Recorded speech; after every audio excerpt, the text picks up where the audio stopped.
Hey, what's up guys, it's Dom from Printing Inc. In today's very quick yet very insightful video, I'm going to be sharing with you guys how to store/organize your DTF prints.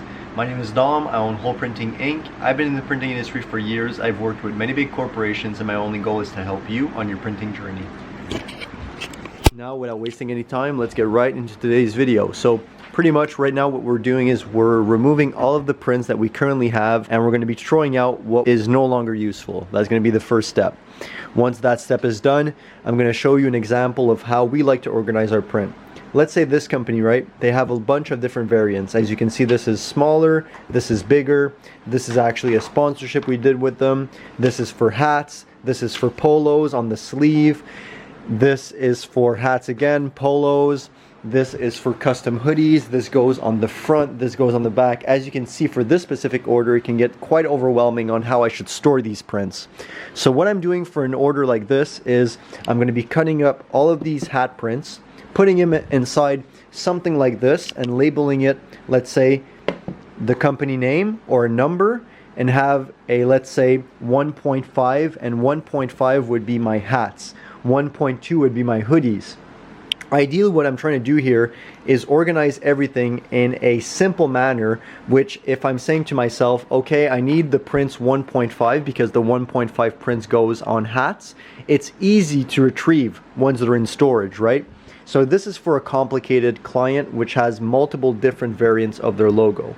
Let me show you what I'm doing for a more simpler order. So I have this client here, Spuler Renovations. What I'm doing here is I have his back prints in this folder because it's quite convenient, as you can see by the space. I'm going to name this, in this example, Spuler Renovations, and it's going to be 1, right? Since it's the first one inside of this folder. Now what I'll be doing here is all of his left chest prints, the black and white variants, are going to be in a folder like this. They're going to be a bit bigger, right? Bigger cubby, but all of his prints is going to go inside here. This is going to be 1.1. And then finally, I have his hats prints. Again, black or white. What I'll be doing now is, again, another cubby like this, and I'm going to be doing 1.2. Now the magic happens inside of the computer, because once I go inside of the computer, what I'll be doing is opening up a Google Docs. I'll just use Photoshop for this example. And let's say I'll have the name of the client, right, on Google Docs. And I could just name this like print storage or something of that nature. So something like this, right guys? I have back print, left chest print, hat print, and variant. And I can have 1.4, 1.5, and so on for different variants. So again, going back to the more complex client, I would have, let's say, 1 for back print, 1.1 would be the left chest, 1.3 would be hats, and you guys get the gist of it. And the same principle applies. Let's say this is a back print for polo. Instead of naming it 1.2 or whatever variant it is, I could actually say back print for polo, put this all inside of different compartments and tag it as necessary. Another way, if you have a lot of variants for the same client, is to make something like this, right? A folder specifically for them, and separate accordingly with the 1.1s, or labeling them like polos, hats, front print for polos, back print for polos. You guys get the idea, right? And you can put all of that, you know, same client inside of something like this and separate it accordingly. Having, let's say, the hat cubby here, having, let's say, the left chest cubby here, having the back prints here, separating them for back prints for polos, back prints for hoodie, and I would just put his logo here. So this is his folder. Whenever I need anything from him, I go inside this folder.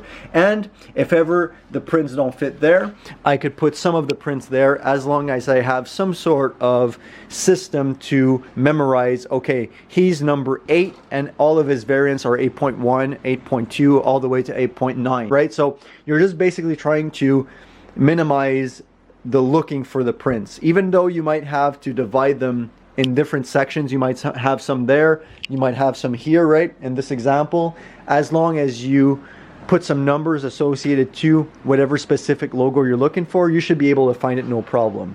And for more simpler clients, which is most likely the cases, I would have, let's say, 2, because he's in the second slot. So I would write his company and then number 2.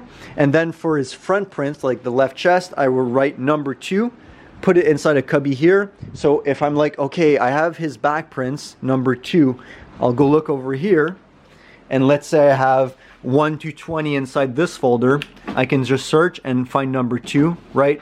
Take the cubby, take my back prints, and go on to production. So this is pretty much how we're starting to organize and store basically our DTF prints. And it's also good to remove any of the older orders that are not coming back, or if you absolutely need to keep them, just put it inside of a random box. So if ever the client, you know, happens to come back and you're not sure about the sizing, you can just look back and measure it. And ideally just have everything digitally, right? Instead of having everything, you know, physically printed. But this can give you an idea on how to store them. What we're doing, again, back prints or anything that's like big, we're putting it inside this folder, putting numbers associated to each and every single client. And any sort of variant like a left chest, a hat print, or different shades of the logo, whatever the case may be, we're inserting them here and associating the same number, example 1 over there, and then 1.1, 1.2, and so on. Hopefully this video can give you a bit more insight on how to do this. I was racking my brain and I'm still not 100% confident in this solution, but at least it's a solution and it should create more organization for us, especially as we get more and more clients and bigger clients too.